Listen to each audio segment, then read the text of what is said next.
Hi, Michael. You have a good trip? Great. Good times. Very informative, and my guy won. Best story I ever seen. Good evening. At this time, we'll call to order the Fire Board of Fire District Number 2. Will the clerk please call the roll? Commissioner Schaefer. Here. Commissioner Allen. Here. Commissioner Klicka is absent. Commissioner Osterhaus. Here. Commissioner Ashcraft. Commissioner Brown. Here. And Chairman Eilert. Here. We do have 6 members present, which is a quorum. Mr. Klicka was out of town on business today and this evening. Welcome all, and thank you, commissioners, for being here this evening. We will, if you will join with me in the Pledge of Allegiance.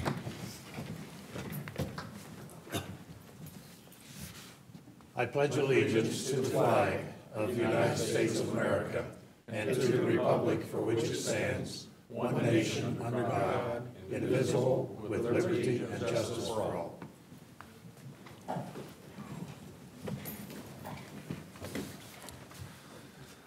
Our meeting is being streamed, so if you're present, you have a noise-making device, would ask that you turn it to silent mode, not to interfere with our communications. At this time, we will turn to the public comment portion of our agenda. We will have a public hearing on the budget later, so if there's anyone who would like to address the commission on an item which does not later appear on the agenda, welcome you to the podium, state your name and address, limit your comment to 5 minutes, and we'll be glad to receive that information. If there's no one present, then the public comment portion of our agenda is concluded.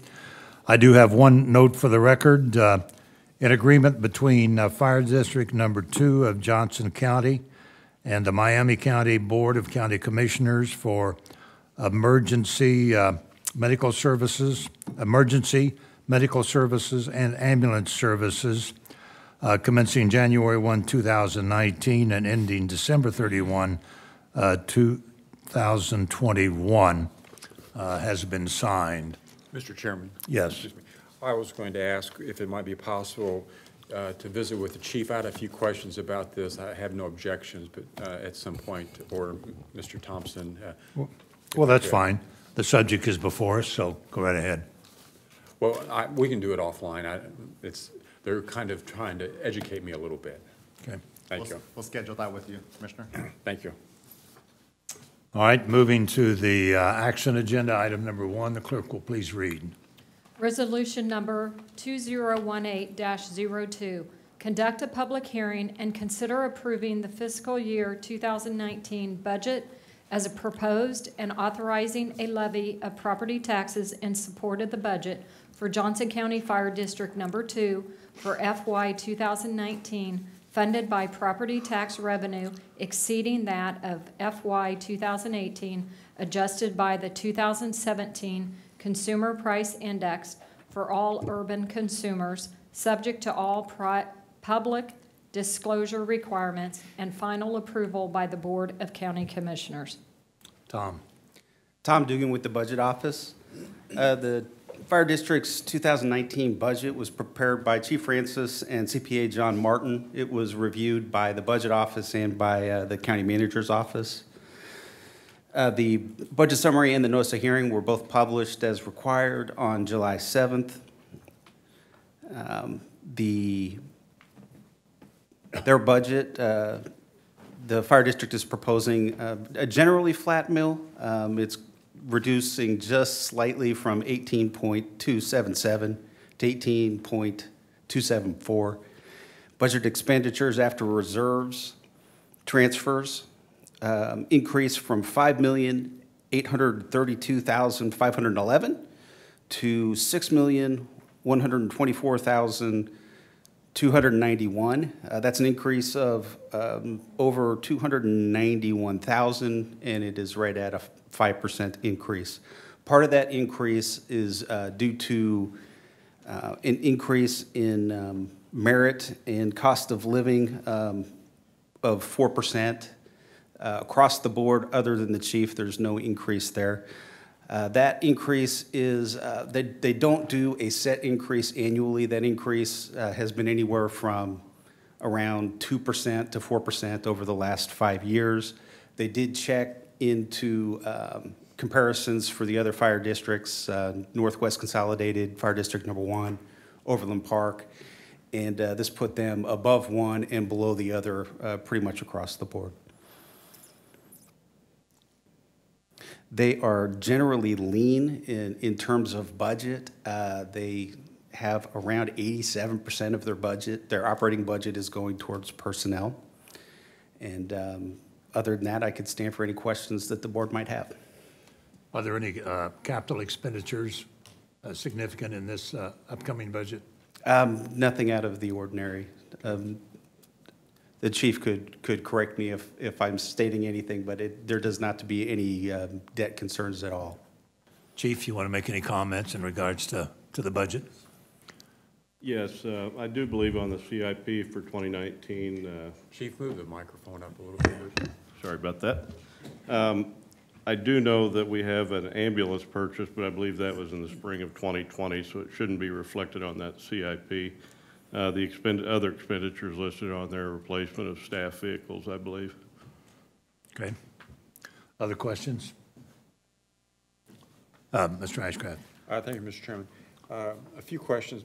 First, Mr. Dugan, there's a statement under the analysis that says, based upon the proposed budget, Fire District 2 does require tax support exceeding that of 2018. Could you elaborate on the intent and significance of that statement? They're required to disclose that information publicly if the increase is more than the CPI, regardless of the mill. Every year. Every year. We've done that, I think, for some time, but some of you will remember we signed a form saying that we recognize that there is an increase. Okay. So your name's on the line already. Fair enough, fair enough. All of us. My name and I'm sure my head, but that's fair. Mr. Thompson, there have been some conversations in the last couple of months regarding the short-term and long-term, and I'm going to use the word viability of the district and the budget implications as well as the operational implication. I have not had time to study this, but at some point I'd be interested in your perspective. And Chief, I'm not trying to exclude you, but Mr. Thompson is two rows down, so I can yell at him more easily. But I'd like to get an understanding of how we are positioning ourselves to make sure that the services are maintained and we're able to address the challenges that are in front of the district. And I'd like to do that before it comes back to the commission for final approval or official approval, or however that's defined. Okay, absolutely. Very good. Thank you. Schedule that. Chief, could you comment, we have the agreement for the Miami County service. The Spring Hill service, can you give us, that contract has to be renewed by the end of this year for next year? That's correct. The Spring Hill contract is set to expire at the end of December of this year. The district is presently receiving $640,000 annually from Spring Hill. We have not undertaken any contract negotiations with Spring Hill at this time for the 2019 budget. The 2019 budget does represent $640,000 revenue in contract revenue for Spring Hill for next year, because we simply don't have the knowledge of what that number may be. But the number, the $640,000 presently that we get is probably about $150,000 less than what it would be if we had parity in the mill levy, excluding debt service. It was my understanding at one time there was discussion about some kind of increase year over year. Is that? We have presented that to them in the past, where we had 3- and 5-year plan, I believe, to get us to equalize the payment. That didn't go anywhere. This contract for 18 was actually signed in December of 2017. So that's something we need to work hard on to resolve. Yeah. I would hope that we could do that earlier than the last week or so of December. And I think Commissioner Klicka and I have had informal discussions with the mayor. So anyway, if we can lend any support in that effort, why, Mr. Thompson and the chief, why, please let us know. Thank you. Okay, all right. Any other questions? All right, I should have noted before Tom made his presentation, the public hearing is open. And so if there's anyone who would like to address the board on the proposed budget, would welcome you to the podium and be glad to receive your information or comments. Is there anyone to be heard? There being no one to be heard, the public hearing is closed and the item is back before the board. And a motion would be in order. Now, this would be in the form of a recommendation to the full Board of County Commissioners. As you recall, the fire districts come before the board, and this time period would be in August. Yes, I was looking for Tom. Do you have that date, Tom? August 2nd. August 2nd, thank you, Chief Seth. Yeah. Thank you. And so all the fire boards would present their budgets to the Board of County Commissioners for consideration. So that would be the motion. Mr. Brown. Thank you, Chairman. I move to approve the FY 2019 budget for the Johnson County Fire District Number 2 as proposed, and to approve Resolution Number 2018-02, authorizing a levy of property taxes in support of the budget for Johnson County Fire District Number 2 for FY 2019, funded by property tax revenue exceeding that of FY 2018, adjusted by the 2017 CPI for all urban consumers, subject to all public disclosure requirements and final approval of the Board of County Commissioners. Second. Motion has been made and seconded to approve the recommendation in regards to the 2019 budget for approval and submittal to the Board of County Commissioners as presented. Any further questions or discussion? Mr. Ashcraft. Thank you, Mr. Chairman. Mr. Chairman, I will support this motion, but I will reserve the right to look at this more closely. I just got this information this morning, and Chief, while it's second nature to you, it's new, and I do appreciate receiving this document also, but I would like time to study and maybe discuss a little further before I have any more substantive questions. But thank you for coming forward, and this transition's been challenging, and you've comported yourself well. Thank you. Any other comments? The motion is before us. Will the clerk please call the roll? Commissioner Schaefer. Aye. Commissioner Allen. Aye. Commissioner Osterhouse. Aye. Commissioner Ashcraft. Yes. Commissioner Brown. Aye. And Chairman Eilert. Aye. Motion carried. Next item. Item number 2, consider approving revisions, revocations, and additions to the human resources policies of Johnson County Fire District Number 2 as reflected in the current policy and on attachment A. Yes, Ms. Howard. Denise Howard, Assistant County Counselor. The policy revisions and revocations, the primary purpose of those is to ensure that they are consistent with employment laws and also to ensure that they are consistent with Johnson County Human Resources policies and procedures, particularly with regard to those areas where Johnson County Human Resources is going to have the most input, and that would be with regard to administration of Family and Medical Leave Act, with regard to investigation of harassment and discrimination claims, and with regard to the grievance and dispute resolution process. So we looked at the policies to make sure that all those things were met. Most of the revisions are fairly minimal. The policies that have the major revisions are the FMLA, the EEO policies, and the dispute resolution policy, which required the fire district board to resolve some grievances, and so which we have instead substituted the county's dispute resolution policy instead. The rest of the policies will remain intact with minimal changes, such as with regard to policies that deal with medical inquiries, medical examinations, and limited duty. Little small revisions are made to those policies to make sure that they are enforced in compliance with the Americans with Disabilities Act and with regard to the FMLA. Very small changes, but just enough to ensure that we have compliance on those issues.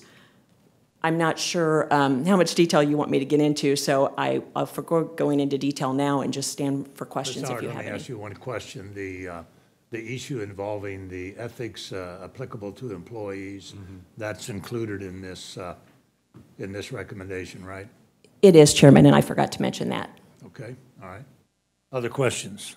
Mr. Ashcraft? Mr. Chairman, just to clarify, that's the conflict of interest issue that was discussed previously? Right. Okay. Right, plus the ethics applicable to employees. Okay, very Yeah. good.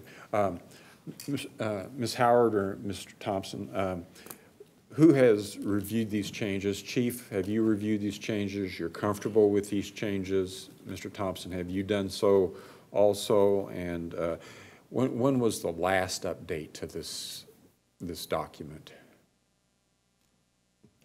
I have reviewed the changes. I haven't reviewed them thoroughly. I have briefly reviewed them. We have tried to do a policy revision, or an update, excuse me, annually. I know before this transition occurred, we were in that process with legal counsel, but it has probably been 2 or 3 years since they were fully reviewed. Okay. Will there be some kind of allowance if the chief needs more time to review this to make adjustments? I mean, I don't know what the formal process is, but this does not necessarily lock us into something that if the chief finds it, we're stuck with for a year or something like that? No, it wouldn't, with the, I guess, caveat, if you will. Our human resources staff as well as legal staff have reviewed these and made these revisions to ensure that they're compliant with appropriate law. So obviously, that's our first order of business, to ensure that they are compliant with law. So if the chief would find something other than that we believe that they would need to be modified, of course, we could consider that. Thank you. Commissioner, I might add to that the review at this time was not to review all of the policies and make them compliant with the Johnson County Human Resources policies, because there really would not have been enough time now for the chief to look at those and for us to integrate everything. So the goal at this review was really to make sure that we had legal compliance, and where HR would have to be involved, that we had consistency there. Fair enough. Thank you. Mr. Osterhaus? Thank you, Mr. Chairman. I'm not sure who to direct this to, so I'll direct it to Maury. When in doubt, go to Maury, right? Maury, can you give us just something briefly on how we're going to communicate these changes to the employees? Yes, I can, Commissioner. We have now assigned to the district a human resources partner. She's here with us tonight, Leslie Fortney from the Human Resources Office. So once these are approved, we are planning on scheduling a meeting with the employees, and we'll make sure that they are fully aware of all of the changes to the policies. Okay, thank you. Any other questions? All right, thank you. Ms. Howard? Is there anyone present who would like to address the board on this item? All right, there's no one to be heard, so it's back before the commission. A motion to be in order. Mr. Brown? Thank you, Chairman. This is going to take a minute. I move to approve the revision of the following human resource policy of Johnson County Fire District Number 2 as reflected on Attachment A hereto.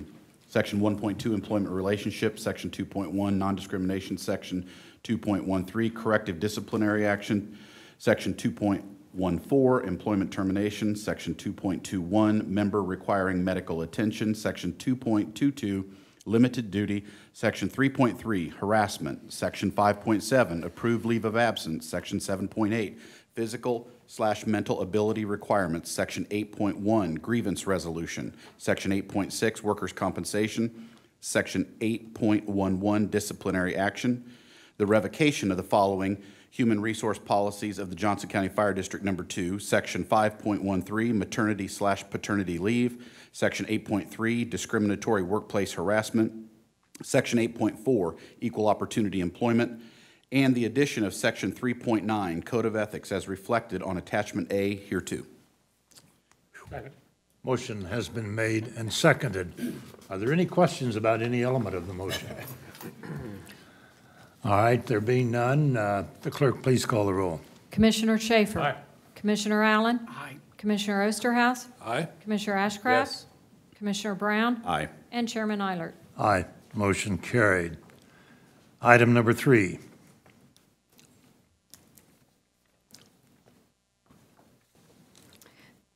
Consider approving the July 2018 payables for Fire District Number 2. The CPA here? Yes, okay.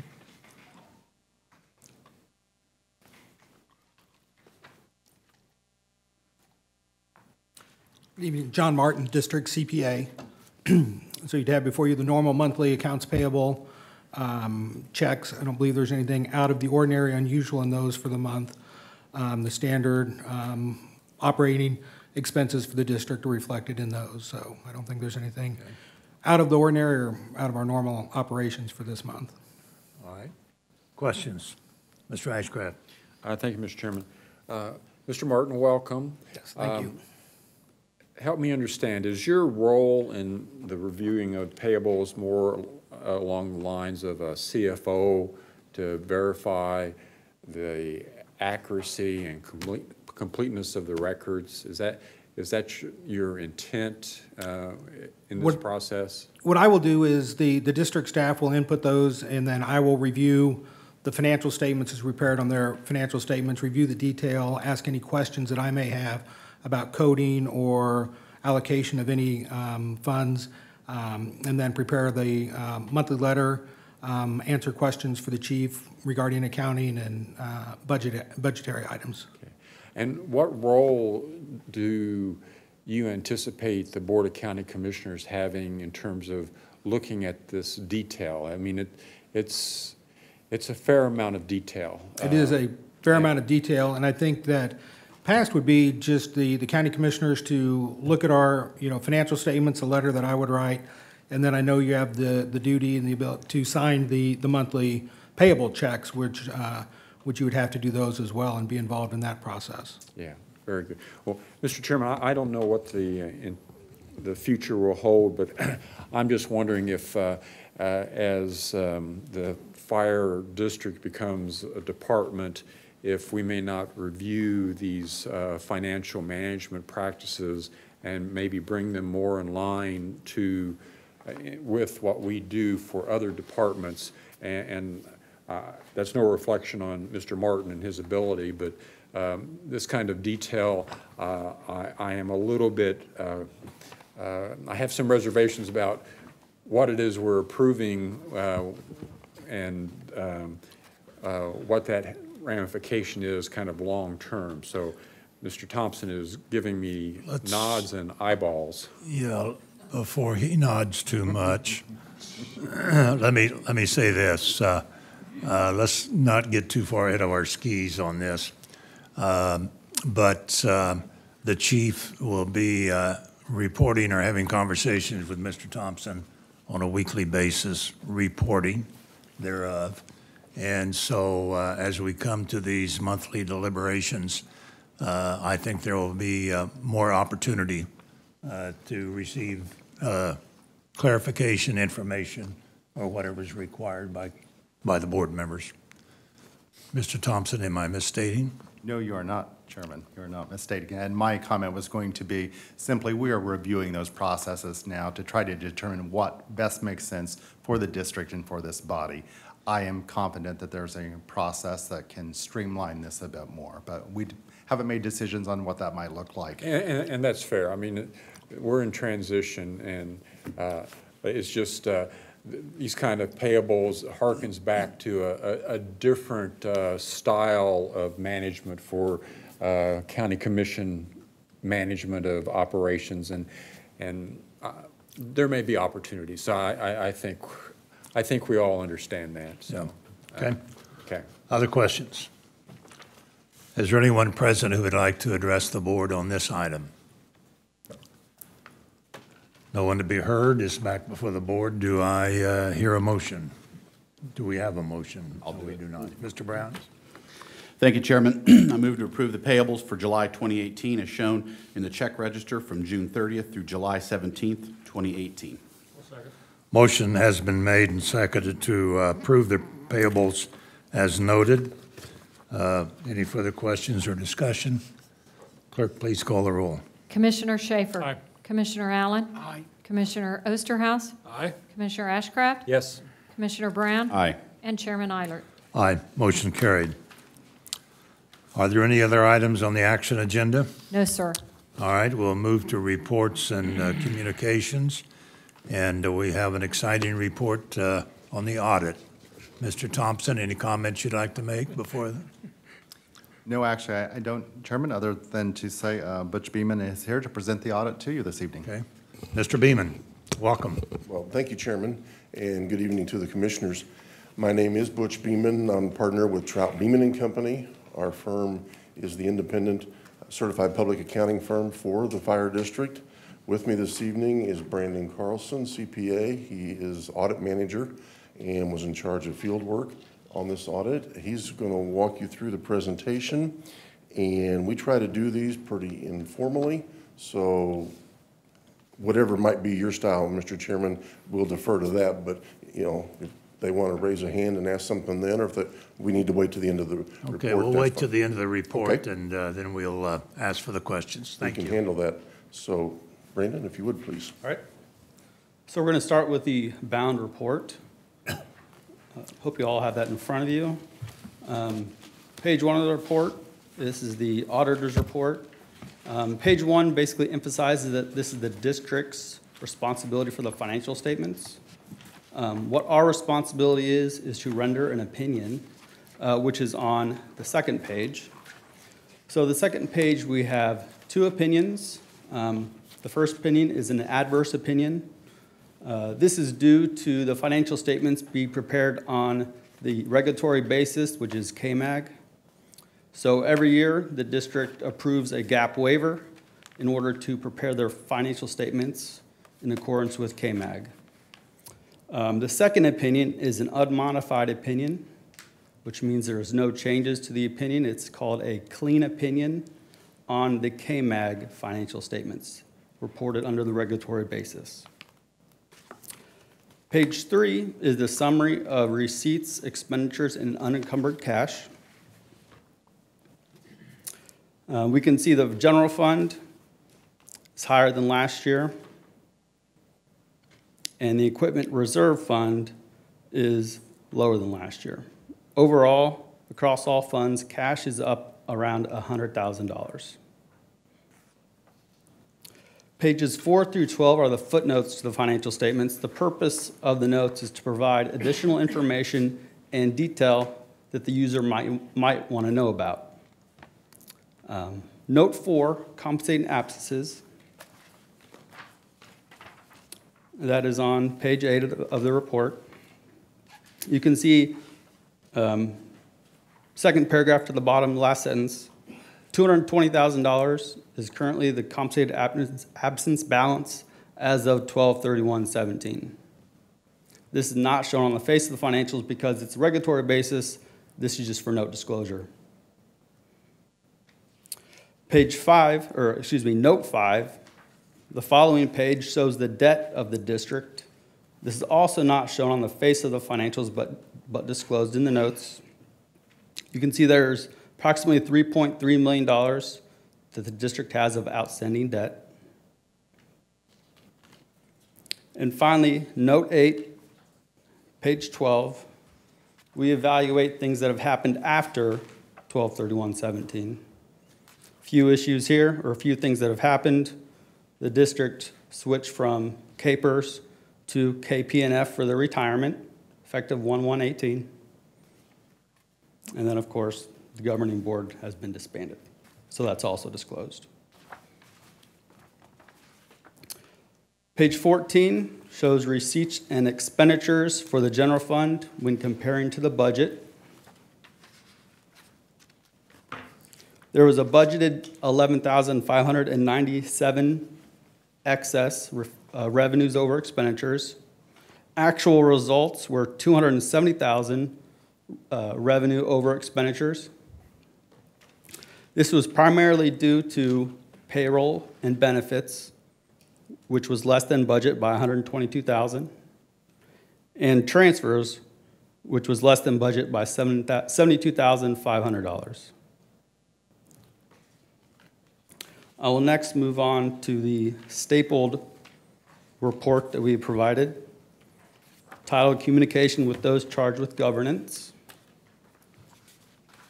As auditors, we are required to report several things to the governing body, which is you guys up there. We're required to tell you if we are independent or not, and we are independent of the district. We're required to tell you if there was any significant deficiencies or significant difficulties with management, and there were none. We're required to tell you if there were any significant disagreements with management, and there were none. And that concludes the audit presentation. Would you go back to your reference to gap variable and explain that a little more? Are we required to take action to satisfy that requirement? Every year, it's required that if the district does not want to prepare financial statements under the gap basis, that they have a waiver under Kansas statute, which I don't know, but I can get for you. Mr. Martin can also get that for you. But there's a waiver that's signed by the board in previous years that allows the financial statements to be prepared under the KMAG basis, which is the regulatory basis under state law. Mr. Chairman, Barry Martin. Sure, Barry, if you come to the podium.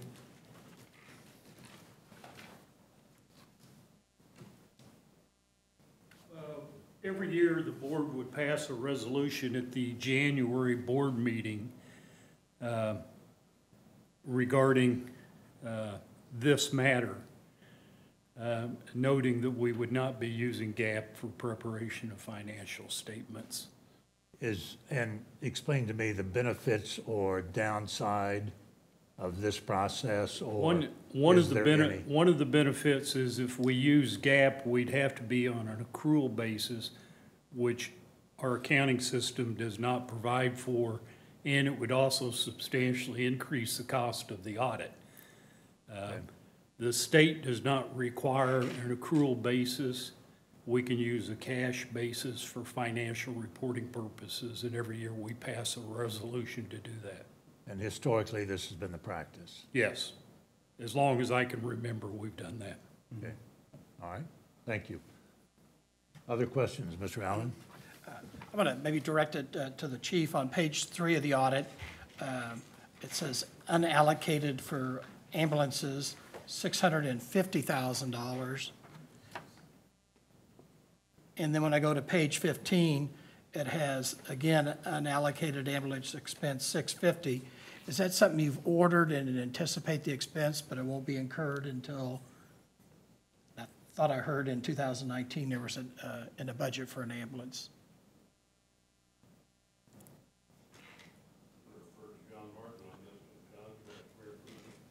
And is that 1 or 2 ambulances for that dollar amount? Mr. Martins?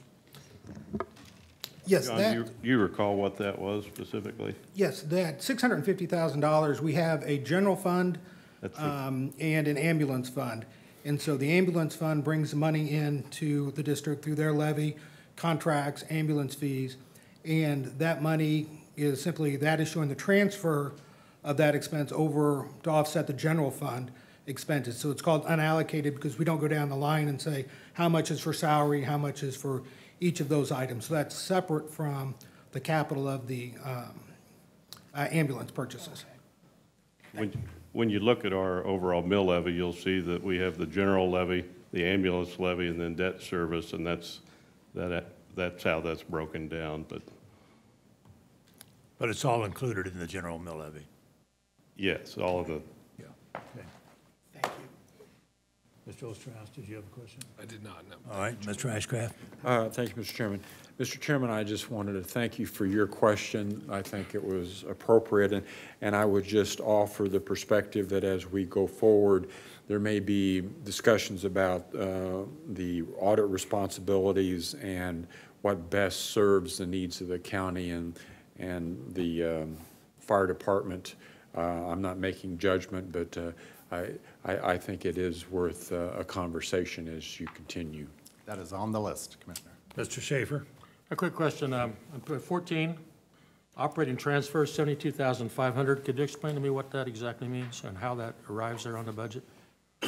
72,500, page 14. Down the bottom of the page. The 72,500? Yes. That was budgeted by the district, the 72.5. So there was actually no transfer made in 2017. Okay. So the actual column is on your left-hand side. Yes. So then they didn't make a transfer in 2017. Okay. So. Yeah, that transfer was held off to allow for the transition to Kansas Police and Fire Retirement System. Okay. That was one of the items that we left off in order to accomplish that transition into the new retirement system. So that transfer was not made, but that was budgeted for early on. All right, thank you. Other questions? Is there anyone present who would have a question about the audit presented? All right, do we need a motion to accept the audit? No action?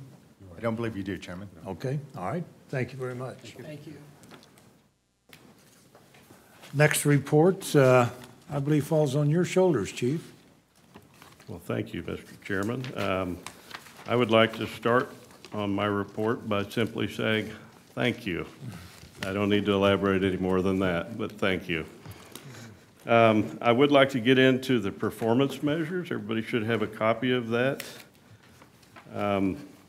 We do our performance measures. We look at this data quarterly. We divide that data by political jurisdictions.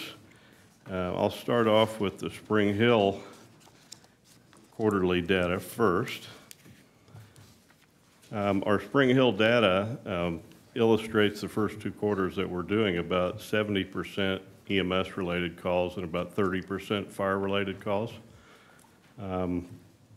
That's typical in the fire district where we don't have the nursing homes or assisted livings. We run more of a 60%, 40% split, and 60 EMS, 40 fire. But in the city of Spring Hill, where we do have a nursing home and assisted living, the EMS is a little higher. As you'll see on that top line all the way across there, we've had 350 responses in the city limits of Spring Hill through the second quarter. And the turnout time, which is the amount of time from the time we get a call, from the time the dispatcher sets our tone off to the time wheels are in motion, that's what we refer to as turnout time, is 53 seconds on average. 60 seconds is the standard, as we want to keep it under 60 seconds, which we're doing. And then our EMS travel time for the city of Spring Hill is 3 minutes, 37 seconds. And the fire travel time is 3 minutes, 33 seconds. So we've got some really good numbers in Spring Hill. I might also add that through the end of the second quarter, it looks like we're up about 40 calls from this time last year.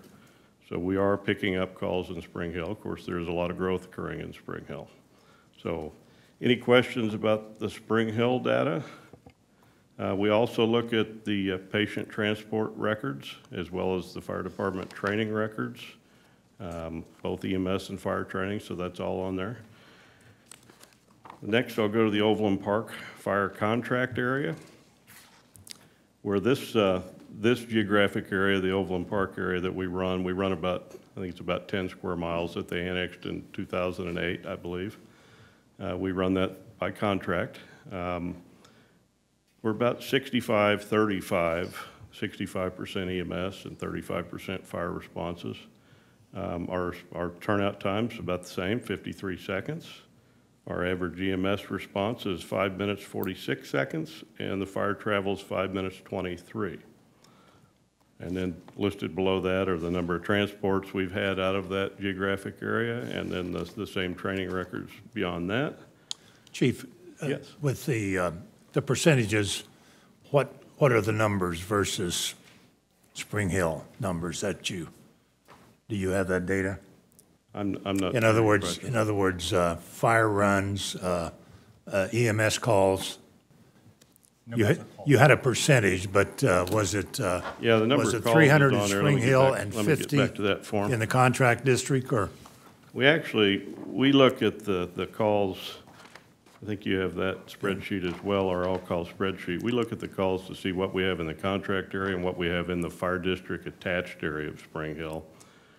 The contract area, through the end of June, we've had 275 calls. 80 of those were fire, 195 were EMS. And then the fire district part of Spring Hill, which is really the northern part of Spring Hill, we've had 73 calls in that area, 24 fire and 49 EMS. So those numbers are going up. Of course, there's a lot of homes being built there. Right, yeah. Thank you. You're welcome. And Chairman, then I believe the other number you were looking for, the Overland Park contract area, that number is 72. And that number is going up quite a bit higher in years past. There are a lot of homes being built in that area. We're on track to come close to double our call volume in that area. We're not running a lot there, but we will probably double our call volume by the end of the year. We're close to it. Then I have the Miami County performance measures, where we do fire response in 72 square miles, and we do EMS response in 80 square miles.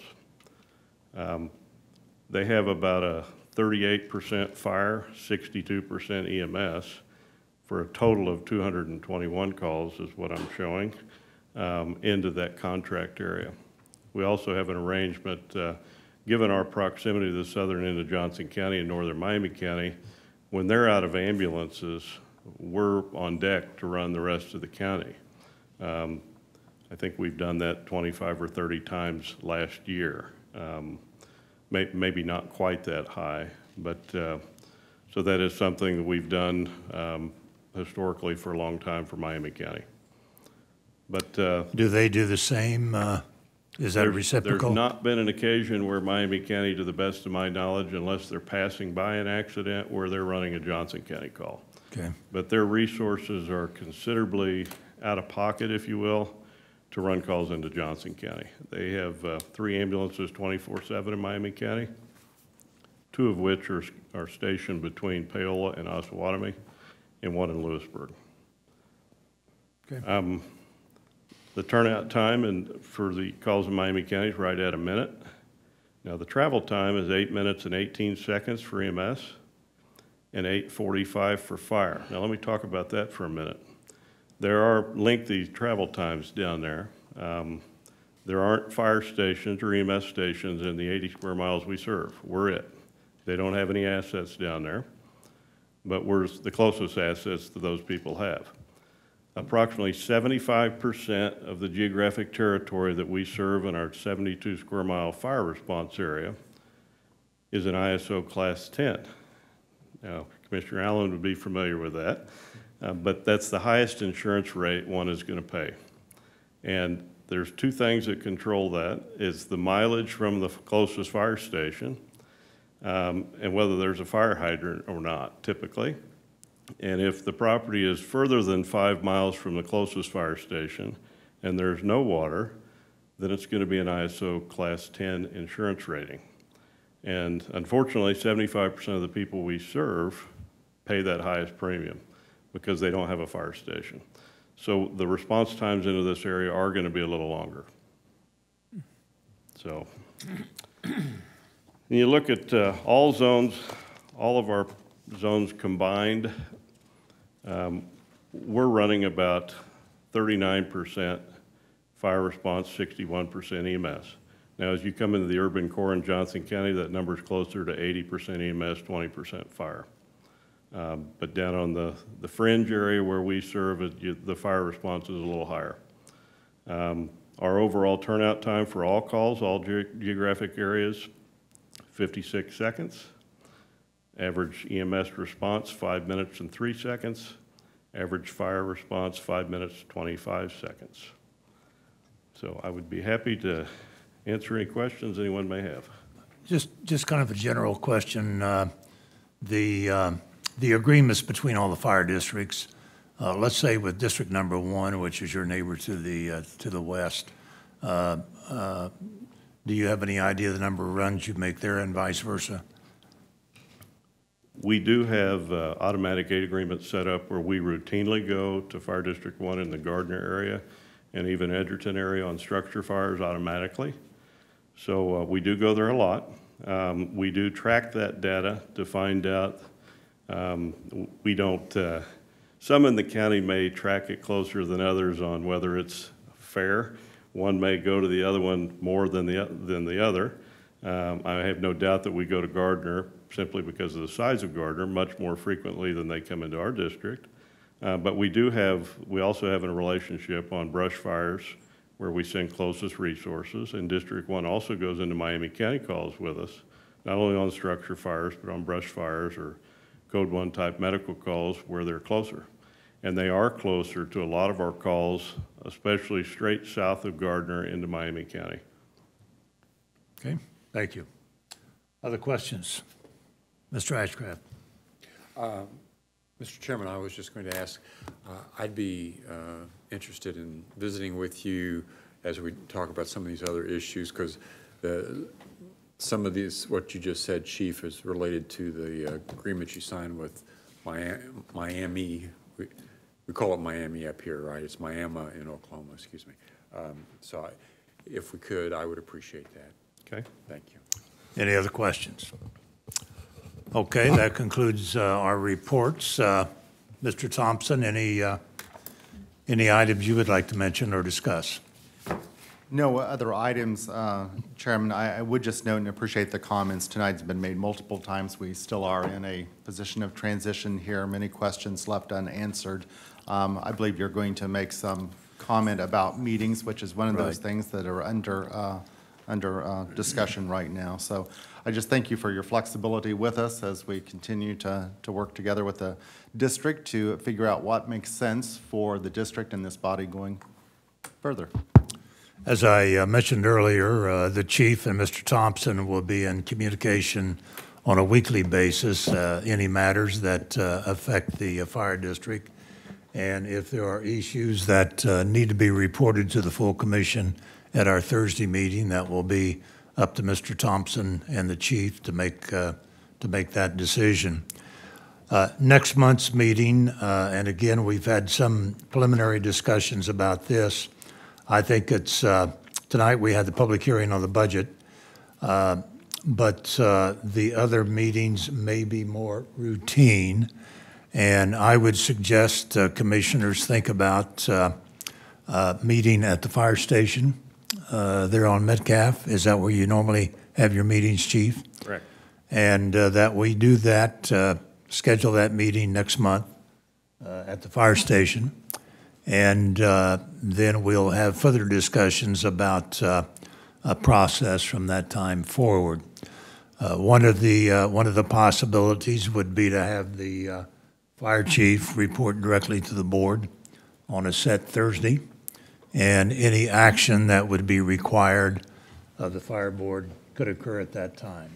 You want a motion to that effect? Great idea.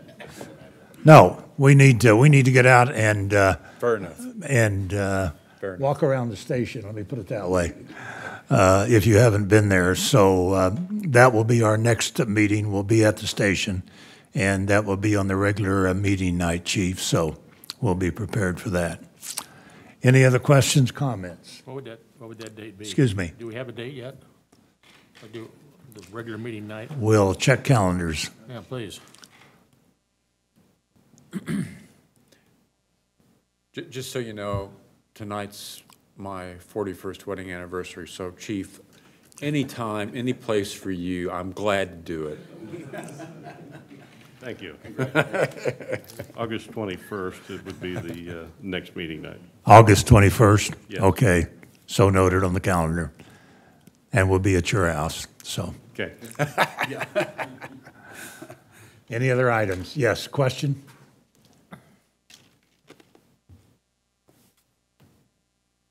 Yes, Mr. Chairman, Rod Richardson, 19910 South Padbury Lane, Spring Hill. I just have and this may not be anything you can talk about this evening, but I've had a number of the employees of the district before this transition took place, and then recently as today, simply ask me, what my understanding is about whether the employees would remain employees of the district or transition to employees of the county. My assumption is you're considering that or have considered it. I do not know the answer to that question, but I wanted to bring to your attention the fact that it is of some importance to them to know firmly what to expect in that area. So I just wanted to put that on the record for your consideration. Well, thank you for making that comment. Mr. Allen, myself, Mr. Thompson, and Ms. Post-Oak Ferguson, we did have a meeting with the employees, 10 days ago? That was a question that was asked several times, and the response was they are employees of the fire district. They are not employees of the county. So all opportunities that previously existed as an employee of the fire district will continue. All right. And since the district hasn't been dissolved, only the governing body's changed. That is correct. Essentially, their employment status would remain unchanged with the district. That is correct. Okay. Yes. Thank you for asking that. Any other questions? All right. There being no other items to consider, we are adjourned. Thank you all very much. Thank you, Mr. Chairman. Thank you.